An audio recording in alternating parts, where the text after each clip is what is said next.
Hello, welcome to Access. I'm Rob. Joining us today is Rosie. Hello, everyone. We are fresh, well, not fresh, but we have recently seen the State of Play, which showed us 16 minutes of, I've got to say, incredible gameplay footage of Ratchet and Clank Rift Apart. I'm mind blown right now by just how I want to play it now, Rob. I want to have it. It looks so good. Well, it's not. You've not got long to wait. It's coming out on the 11th of June. I was lucky enough, Rosie, recently to be in a digital presentation with various members of the Insomniac team who went in depth on various aspects of the game. I want to share some of those amazing revelations with you now. Oh, please do. As I take you through 5 mind-blowing details that are only possible on PS5. I'm still getting that new generation kind of novelty. Wow, this is so cool that games can do this now. Oh yeah, 100%. Like, oh my god, we're in the next gen of gaming. What? We are. The future is here. The future's now. The first thing I want to talk about is the characters, specifically how they've brought the characters to life more than ever before. They were very keen, Insomniac, to talk about the fur and how much effort they've put into making not just Ratchet's fur, but Rivet, the new Lombax character, who we're going to be getting to play in Rift Apart. The fur on both of them, I mean, you've seen it. If you've seen the State of Play gameplay and any of the other Ratchet and Clank Rift Apart gameplay, you've probably seen how detailed the fur looks now. Oh yeah, it looks so gorgeous and fluffy. It looks so fluffy, and it's not just a visual thing. Like, a repeating theme that Insomniac talked about was charm,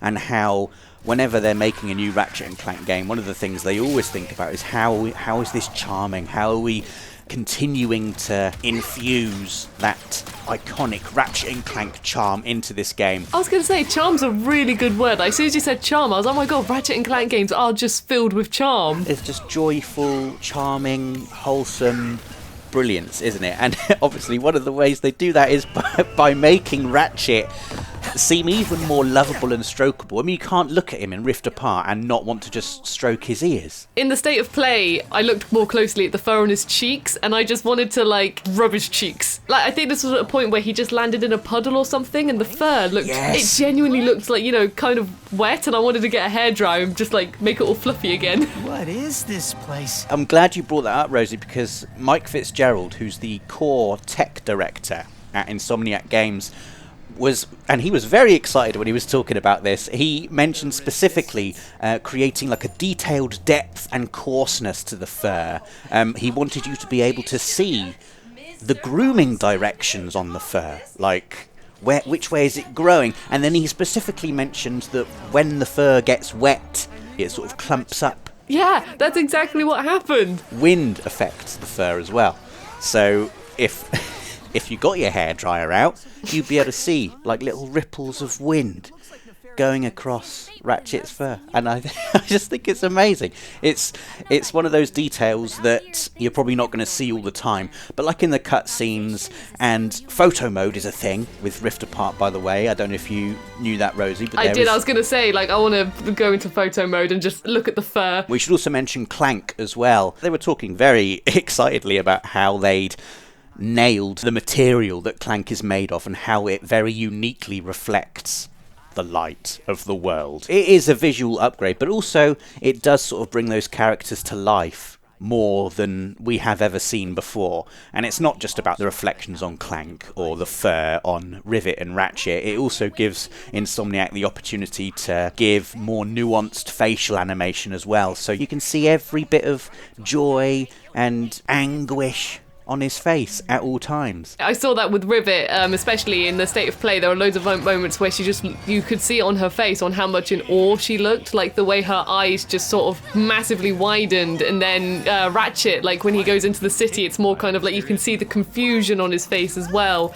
Like just seeing the contrast, I was just like, oh yeah, it looked so beautiful. But that is a thing that Insomniac talk about a lot as well. Lindsay Thompson, who's the senior animator on the game, who also has a background in film animation, was saying like one of their goals is to make this feel like you're playing an animated movie. And they want that filmic quality on the animation and the look of everything. Yeah, fair play, because it really does, like, the animation is remarkable in it so far. Can't anyone print instruction manuals anymore? The second thing I want to talk about, Rosie, is just the world. The level of detail that has been crammed into each planet. They are very keen to stress how much effort has gone into making each planet feel like its own unique area with its own story. And you've probably seen in the footage how they're so dense as well, like there's so much life in them. Oh yeah, definitely. I mean, Emperor Nefarious's sort of like city world. Welcome to the Nefarious City Bazaar. Please remember to thank our marvelous Emperor before, during, and after making your purchase. Like, just before he goes into the Nefarious Club, I was just looking around. There were so many things to look at and so many bright lights, and then just the contrast from going from, like, you know, like a neon-styled city then to a more, like, swampy feeling, more foggy kind of looking world, if you know what I mean. Obviously, the cool twist in Rift Apart is that you're visiting alternate dimension versions of planets that you may have visited in previous Ratchet and Clank games. So this is going to be a thing for fans, for long-time fans of the series to look out for. But just in terms of the tech used to create these new worlds, Mike Fitzgerald, again, the core tech director, was talking really enthusiastically about stuff that I got incredibly excited about, because this is the kind of thing I do get excited about. The mud. The mud will deform under Ratchet's feet in real time as he walks over it. And then he did a whole bit on the water, Rosie, and I was there just like, yes! Give me more water and mud! The water looks amazing. So they showed this pool of water, and there were like little sharks swimming around in it, and you could see individual ripples coming off the sharks' fins as they went through the water, which looked great in itself. And then they had Ratchet start firing a weapon into the water. Ooh. And not only did you get a splash and then a ripple from the splash, but also the shells that fell out of Ratchet's weapon as he fired would also fall into the water separately and create their own tiny little ripples. And then when these ripples collided with the ripples that the sharks were leaving, those ripples collide with each other realistically. How many times can you say ripples in a sentence? Many times, Rosie. I can say it many times. I was just because it was amazing. I was picturing all the ripples, and then it was like, and more ripples, and then you see the ripples on this ripple, and I was just like, so many ripples. I love it. And we're going to go on to point number 3 now, which is about the weapons. And of course, anyone who's had any experience with the Ratchet and Clank series before will know that eccentric, hilarious, out there weapons are a big part of the appeal. But they were talking about how they've used specifically the adaptive triggers and the haptic feedback on the DualSense wireless controller with the weapons in Ratchet and Clank. Adam Noonchesto, who's the lead gameplay programmer, was talking about a weapon called the Negatron Collider and how it has like a charge-up function. And before, maybe you'd hold L2 to charge it up and then press R2 to fire once it's fully charged. Whereas now, with the adaptive triggers, when you pull down the trigger, you feel that resistance in the trigger as the weapon is charging up, and you can sort of feel in the controller once it's ready to go. And when it is ready to go, all you have to do is pull through the resistance on the trigger and it fires the weapon. Not only does it give you this amazing tactile satisfaction, but it's also, in terms of gameplay, it's really handy if you're in the middle of a firefight to just know instinctively when your weapon is and isn't ready to go. Like, you can literally feel it in the controller. Like, okay, this is fully charged now. And then you pull through that resistance and bang, it fires. And then on like a separate note, just the imagination that's gone into creating some of these new weapons as well. One of the favourite ones, my new favourite, is the Topiary Sprinkler. Basically, it freezes enemies and they start growing leaves. Yes, So I was it's going to like say that one. Also, the Pixelator, which is a returning weapon from previous games, which when you fire it at an enemy, it turns them into like a retro pixelated sprite version of that enemy. Apparently, when you use that in Rift Apart, every single pixel cube is fully ray traced, and you can go into photo mode. You can go into photo mode and examine in intricate detail each tiny pixel of enemy. Oh my gosh! I found it recently with like a lot of modern games. I'm getting more and more into photo mode and just, you know, like playing around with all the features and taking pictures. Like, you know, if you're running in an area and then you're like, oh, this looks like a good shot, and then you just play around for a bit. And I can imagine myself yeah, like, you know, in this lovely colourful platformer, I'm just going to be like, no platforming. We will stand still and I will take a picture. It's a good way, I think, to be able to appreciate those finer details that you wouldn't necessarily see in just the regular gameplay. And I almost feel like it's the developers going like, hey, we spent a lot of time making this game look good. You will see it. You will see it up close. You will put your pictures on Twitter. I will. I will do that as well. Moving on to something I don't think gets talked about enough, and that is the audio design. Daniel Baczynski, who's the audio lead on Rift Apart, was saying how excited he was when he first started working on the game and he realised that PS5, he said, and I quote, PS5 is by far the biggest leap in terms of audio. What he was saying was, you know, he wanted to make the game sound like a movie. So you've got the animation and everything making this game look like a movie, and that's something we often say, Ratchet & Clank looks like an animated movie, but they're also working hard to make it sound as detailed and immersive as an animated movie as well. And he was talking in particular about the 3D audio, so if you've got like a compatible set of headphones and you can enjoy the 3D audio that the PS5 offers, you get all of this amazing stuff. And he was talking about how in Megalopolis you can hear ships flying above you, and you can get a sense through the sound of